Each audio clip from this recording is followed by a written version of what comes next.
জানি না কি হয়েছে, তোমার ওই চোখের মায়ে পড়ে গেছে। সারা জীবন সেই তোমার চোখের মায়ে ডুবে থাকতে চাই। আটকে রাখবে কি আমায়?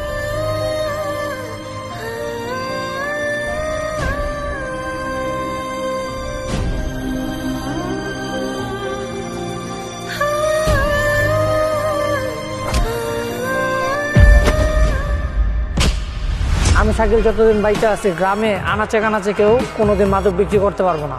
আমি কোনো অবৈধ কাজ করতে দিব না। আমার নাম পেয়ারা, আমার সাথে চলে না কোনো কুয়ারা। শাকিল, তুই আমার যেই ক্ষতি করলি, এইবার দেখবি আমার চাল। ওরে বাবা রে বাবা, বিরাট ভয় পাইছি।